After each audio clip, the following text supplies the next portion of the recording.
Are you crazy enough to simultaneously sell your house out of state while buying a house in North Idaho? I'm about to break down how to make this work right now.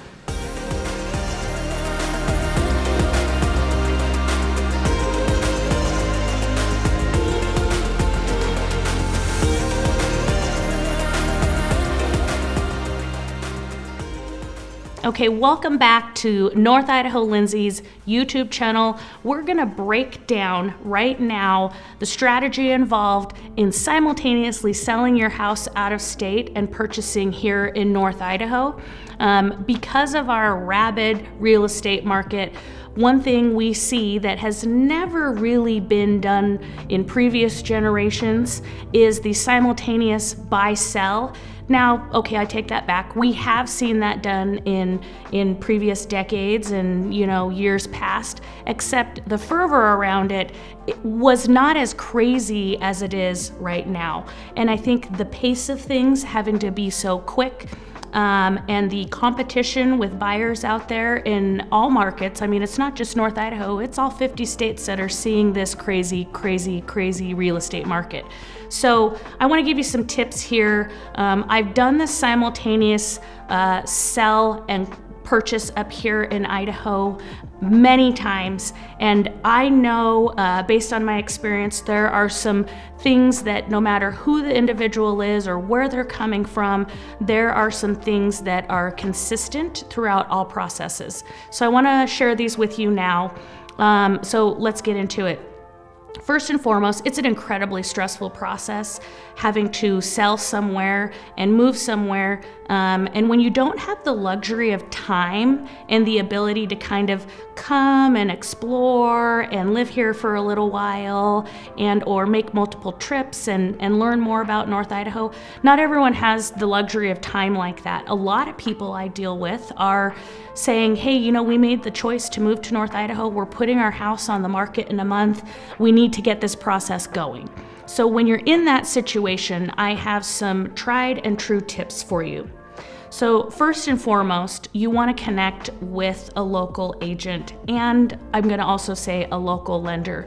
A lot of times, having that the expertise and that support here, we can kind of work our way backwards and tell you where you need to start and what you need to have in place. And also working backwards, we can establish what your timeline is.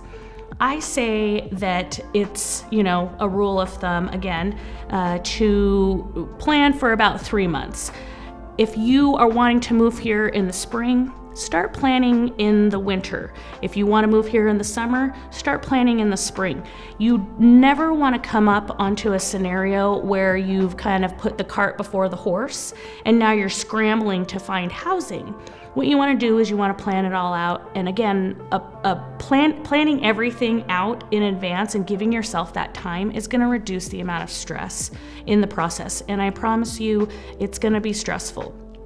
So, like I said, 3 months in advance, connect with the lender and connect with a realtor in the area that you're moving to and establish what your goal is and the amount of time that you're going to need.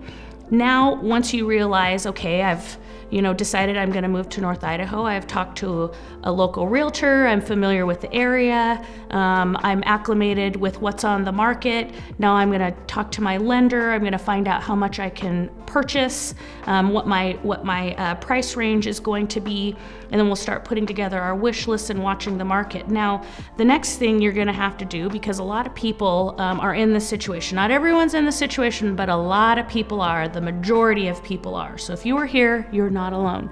So next thing that you want to be aware of is it's important to connect the listing agent on your current house and the buyer's agent that you're working with in the place that you're relocating to. You want to connect those two. We want to be on the same page.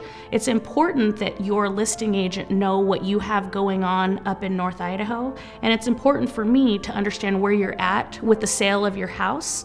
If we are not on the same page, there's a potential that your buyer's agent could sabotage your deal in where you're coming from, or the listing agent might have you move forward and sabotage your deal on the property up here. We need to be in communication about where we are in the process and each of our transactions so that we can work together as a team to ensure that we don't subconsciously or innocuously sabotage your transaction. For example, just to give you an example, you might have your house under contract in California, and you might also have put an offer in on something up here. Well, you might have an offer, but your house is pending, but you haven't gone through the inspection period on the property that you're selling. Now, we don't want to jeopardize earnest money up here in North Idaho on an offer if you haven't even had the inspection contingency removed on your home back in California. So always good to know that, and it strengthens your offer too, just so you know, as a buyer with a home sale contingency, when you've made it through that inspection period, it lets everyone know on the purchase that you no longer are gonna see, everyone's moving forward, obviously barring appraisals and other issues like that, but the inspection is not gonna be an item that's gonna blow your deal back home and then jeopardize your offer and earnest money up here. So that's just an example of why we wanna work together. Next is a lot of people, like I said, are doing this process where they've got to simultaneously sell and buy. If you're planning ahead, maybe it's something to consider, and I've had people do this, and I share this with everyone. It's possible to take the equity out of your current house with a home equity loan, a cash out refinance. But there's also companies around the United States, and some of them operate here in Idaho, not all of them do, but they will actually lend you money based on the equity in your house. And then when you close on your house, you pay them back. Now, the way that this is advantageous is that once you sell your house, and once you have that offer on your house that you're selling and you're pending, you're on the clock. It's ticking and you've got no time for error. Time is of the essence. Now, a lot of people don't like to operate under that pressure. So one tip I like to give people is maybe potentially utilize the equity in your house and get a cash out refinance or a home equity loan or a line of credit. Utilize one of those products where you can pull the equity out and utilize that equity on a down payment, and instead of waiting for the house to close. Now, yes, you ultimately will pay that loan off, that line of credit or that cash out once you sell that home. But what this does is it gives you a little breathing room. A lot of people have equity and a ton of equity in their house, and instead of putting yourself in that position where you're squeezing yourself on time, it is an option to pull the equity out and use that for your down payment versus waiting for the house to close and to get that cash in hand. So consider that as a little tip. One thing also that you want to know about is a lot of people who move here, we have a large swath of relocation clients who come in their retirement age, or they're purchasing a second home, or they can carry 2 mortgages, which is great, but not everyone can carry multiple mortgages. If you are one of those people that can't necessarily carry multiple mortgages and you need employment, one thing to know is that local lenders, when they are qualifying you for a loan, they're going to want to know that you have local employment. So you might be gainfully employed making X amount of money in California, Oregon, or Washington, or Colorado, but what happens is that lender knows that the minute you move here, your income's going to change. They want to know that they're qualifying you based on income that you have here in Idaho, because that's how you're going to pay your mortgage once you move here. It's not going to be based on what you made in your current job or made in your old job back in another state. So please know that if you absolutely need your income to qualify for the mortgage, then you're going to need local employment. Now, one thing I do want to let you know is a lot of local employers have been excellent about writing commitment letters and or providing some sort of communication about the benefits that you're receiving and then your employment contract. And a lot of times banks will utilize that information of future employment, secured future employment. Even if you haven't started, they'll use that and they'll qualify your loan. So make sure you know whether or not you need local employment. And if you do, let's help you find a job, and then we'll get that commitment letter from your employer and we'll be able to utilize that income moving forward.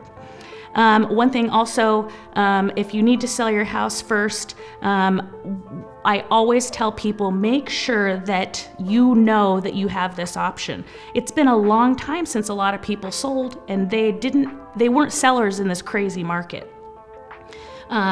Obviously, one of the reasons that we lack inventory is because people say stuff like, well, where am I going to go? I can sell my house, great, but where am I going to go? I have no replacement property. So one thing that you want to know is one of the ways that sellers have gotten around that is, I know I want to sell my house, I want to move to a different neighborhood, I want to downsize, I want to, upsize, whatever it might be. They've negotiated in, at the sale of their current property, delayed possession or rent back.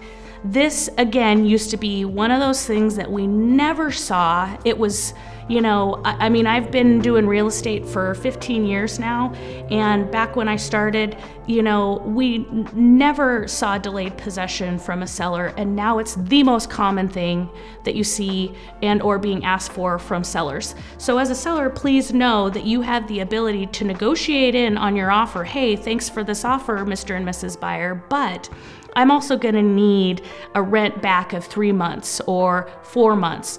I've even seen some rent backs as long as a year, which is wild, but people are doing it and buyers are accepting it because they don't really have the leverage, but they're also sympathetic to sellers that, you put your house on the market and you need time to find a replacement.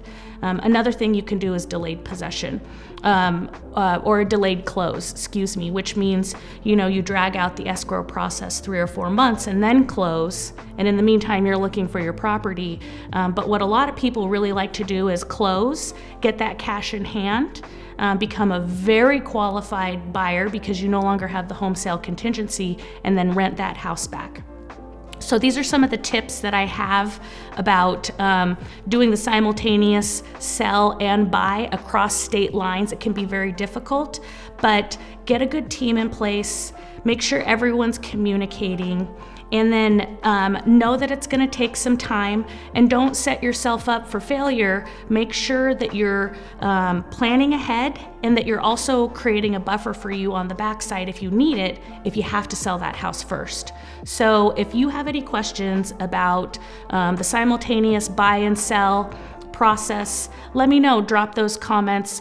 Reach me at the number below. You can also email me. I'm happy to answer those questions. And I know that I talk a lot about the relocation simultaneous buy and sell here in this video, but this information is absolutely just as applicable to people that live currently already in this community and are trying to make moves around this community. So if there's any way I can help you, make sure to drop questions, comments, concerns in the comments, like and subscribe. We're here weekly with videos. I appreciate you joining me, and I look forward to seeing you next time.